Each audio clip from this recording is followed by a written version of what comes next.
Тараз қаласындағы нөмірі 3 мектеп лицейдің қазақ тілі мен әдебиеті пәнінің мұғалімі Тұрлыбек Қаламқас Ақбердіқызымын. Педагогикалық идеяның атауы эссе жазуға баулу заманауи талап. Ол оқылым, жазылым, тыңдалым, айтылым дағдысын тереңдете қалыптастыру негізі. Бағыты шеберлік палитрасы. Мұғалімі қандай болса, мектебі де сондай болмақ деген ұлт ұстазы Ахмет Байтұрсынұлының сөзі еш уақытта өзектілігін жоймайды. Ұстазына қарап мектебіне қарап шәкірттеріне баға беріп жататынымыз да жасырын емес. Өзім еңбек ететін Тараз қалалық білім бөліміне қарасты нөмірі 3 мектеп лицей ашылғанына көп уақыт өтпесе де, бүгінде қала, облыс, республикаға танылып үлгерді.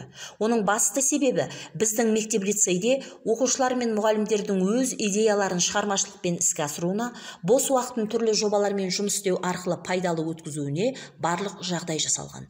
Талап, еңбек, терең ой іздеген кез келген жанның креативті бастамасы қуана қабылданатын ортада жұмыс істеп, білім алудың бақытын мұғалімдер мен оқушылардың сезінері ақиқат. Өзімнің шығармашылық әлеуетімді қолдайтын ұжымның құрамында болғалы бірнеше жобаларға қатысып жүрмін. Мәселен, мектепте сабақ берумен қатар мұғалімдердің шығармашылық тобының мұғалімдерді аттестаттау комиссиясының мүшесімін. Мектеп ішінде ашылған радио МЛ бағдарламасының кеңесшісі әрі жүргізушісімін. Республикалық бірнеше шығармашылық орталардың мүшелігінде бармын. Мәселен, Ыбырай Алтынсарин атындағы Ұлттық білім академиясының қазақ тілі мен әдебиеті пәні мұғалімдерінің шығармашылық тобының мүшесімін. Білім өркениеті ұлттық инновациялық ғылыми зерттеу орталығы жанынан құрылған үздік педагогтер академиясының мүшесімін. Соңғы жылдары дәстүрлі түрде өтіп жатқан педагогикалық идеялар фестивалінің негізгі мақсаты мұғалімдердің инновациялық тәжірибесін зерделеу және тарату, ал басты міндеті шығармашыл мұғалімнің құрылымдық мазмұндық моделін әзірлеу. Аталған мақсат міндеттерге сай, мен де жаңашыл мұғалімнің құрылымдық мазмұндық моделін жасадым. Ол ең алдымен білімді білікті, пәндік білімі терең, мамандығының қыр-сырын жетік меңгерген жан. Екіншіден, шебер, ұстаз. Өз пәнін оқытудың пәндік негіздері мен әдістемесін шебер меңгерген, шәкірттерін тәлім тәрбиесімен баураған жан. Үшіншіден, шешен, мәмілегер. Тіл байлығы мол, көркем, таза, дұрыс сөйлейтін, сөзі мен ісі қабысатын жан. Төртіншіден, сабырлы, сырбаз. Кез келген жағдайда қуаныш келсе таспайтын, қайғы келсе саспайтын, ішкі сыртқы мәдениеті келіскен, кемел жан. Бесіншіден, еңбекқор, талапшыл. Өмірдің мәнін еңбектен тапқан, шәкірттеріне де, өзіне де талап қоя білетін жан. Мұғалім шеберлігі үздіксіз ізденістің, еңбектің жемісі. Шебер мұғалім болу, ұстаз атану жолында тер төккен, өзін кәсіби тұрғыда үздіксіз дамытқан жанның жұлдызы жарық, абыройы асқақ. Кез келген еңбектің өтеуі болары анық. Мұғалім еңбегінің өтеуі. Өмірден өз орнын адаспай тапқан, білімін қажет кезде пайдалана алатын функционалды сауатты шәкірт, тәрбиелі, кемел ұрпақ. Эссе жазуға баулу заманауи талап. Ол оқылым, жазылым, тыңдалым, айтылым дағдысын тереңдете қалыптастыру негізі деген тақырыптағы педагогия мақсаты оқушыға қазақ тілі мен әдебиетінен алған білімін ауызша тұжырымдап, жазбаша түрде ықшам, мағыналы, мазмұнды жеткізе алуға үйрету. Өзектілігі оқушының қазақ тілі мен әдебиетінен алған білімін өмірде қолдануын, өз бетінше жұмыс істеуін, функционалдық сауаттылығын ұштауын, эссе жазуға баулудың ерекше әдістері арқылы іске асыру. Қазақстан Республикасының білім заңын, Қазақстан Республикасында білім беруді және ғылымды дамытудың 2020-2025 жылдарға арналған мемлекеттік бағдарламасын іске асыруды көздейді. Аталған педагогикалық идея толығымен зерттелген бе? Эссе жазу курстары бар. Онда эссе құрылымы қандай болу керек екені жан-жақты талданып айтылып жүр. Ал эссені қалай жазу керек, жазуға қалай бағдар беру керек, баланың өз бетімен қызыға отырып жазуына қалай, қайтып, қандай әдістермен ықпал ету керек деген сұрақтар зерттелмеген. Эссе құрылымын кезең-кезеңмен талдап оқыту, оны жазуды түрлі әдіс-тәсілдермен үйрету мақсатында бастау деп аталатын 5-6 сынып оқушыларына арналған таңдау курсының бағдарламасын жасадым. Эссе жазуға даярлау сыни тұрғыдан ойлау қадамдарын меңгеруді талап етеді. Сонымен бірге логикалық ойлау, ойын жүйелеу негіздері мен тұжырымды ой айту дағдыларын қалыптастыру көзі. Адамның қарым-қатынас тәжірибесі мен тұлғалық болмысының қалыптасуы үшін адамның ойлау логикасы, ойды жүйелі жеткізу мен түйінді ой тұжырымдау пайымдылығы жоғары деңгейде болуы шарт.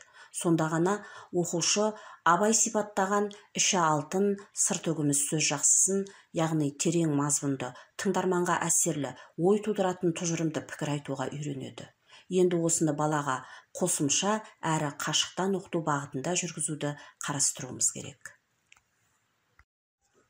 Дәстүрлі білім беру жүйесі мен қашықтан білім беру жүйесі қатар жүріп отырған тұста ұсынылып отырған авторлық бағдарлама эссе жазуды бастауыш сыныптан келген оқушыларға оқытудың тиімділігін көрсете алады.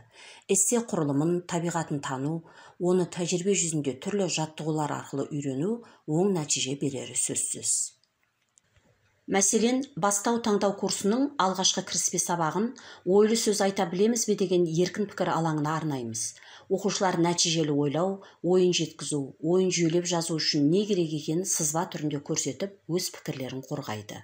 Оқушылар ақпаратпен оқып, не тыңдап танысады, мазмұнына рефлексия жасайды, талдау сұрақтарына жауап беріп, ойларын жинақтап, дәлел іздейді, ойды қорытып, пікір айтуға үйренеді. Оқушыны эссе жазуға дайындау үшін жаттығулардың маңызы зор. Ол үшін түрлі әдіс-тәсілдерді қолданған дұрыс. Мен оны эссе жазуға баулудың ерекше әдістері деп атадым. Ол әдістерді эссе жазуға баулайтын қарапайым әдістер және эссе жазуға баулайтын күрделі қадамдар деп алдым. Мәселен, сөздер қоржыны әдісі арқылы тақырыпқа қатысты сөздер, жалпы қолданыстағы немесе қолдану аясы тар сөздерді тауып, кеспе қағаздарға жазып, қоржынға жинақтайды. Сөз тіркесі әдісі арқылы тақырыпқа қатысты кеспе қағаздарда берілген сөздерден сөз тіркестерін құрастырады. Ол тіркестерді жазу барысында пайдаланады. Ал жаңылтпаш сөздер әдісі арқылы балалар берілген суреттерге қарап отырып, жаңылтпаш құрастырады. Бұл әдіс бала ойының жүйріктігін, логикалық байланысын дамытады. Ұйқас сөздер, ой түйін сөздер, тірек сөздер деп әдістерді түрлендіріп қолдана отырып, оқушының эссе тақырыбының мән-мағынасын түсінуіне, ол тақырыптың өзектілігін түйсінуіне, тақырыптың ой тұжырымын бір-екі сөйлемге сыйғызып, тезис жазуға үйретуге септігі зор. Эссе жазуға үйрететін күрделі қадамдарға абзацтағы ойлар, аргументтер таңдау, дәлел мен дәйек қоржыны, мазмұнды пікірлер деген әдістерді жатқызамыз. Абзацтағы ойлар әдісі арқылы оқушылар абзацтың бірнеше сөйлемнен құралатын күрделі ойдың нәтижесі екенін, сөйлемдегі ой пікірлер бір-бірімен сабақтаса, жалғаса келіп, күрделі бір ойдың үзігін түйіп отыратындығын үйренеді. Аргументтер таңдау әдісі эссенің негізгі өзегі тезисті дәлелдеп тұратын аргументтерді таңдап, оны фактілермен дәйектеп отырудың маңызын көрсетеді. Дәлел мен дәйек қоржыны әдісі топтық жұмыс кезінде эсседегі тезистің жаны дәлел мен дәйек табу, шығармашылық пен логикалық ойлаудың көрінісі екенін ұғындырады. Мазмұнды пікірлер әдісі эссе тақырыбына сай мазмұнды, мәнді пікір білдіруге үйретеді. Қорыта айтқанда, оқушы бағдарлама тақырыптарына сәйкес даярланған арнайы тапсырмалармен жұмыс істей отырып, нәтижелі жұмыс қадамдарын меңгереді, ақпаратты зерделеп, ықшам, нақты, тиянақты пікір айту дағдыларын қалыптастырады, логикалық пайымдау мен сыни ойлау дағдыларын меңгеріп, эссе ерекшеліктерін танып біледі, өзекті ой қозғап, азаматтық пікір айта біледі.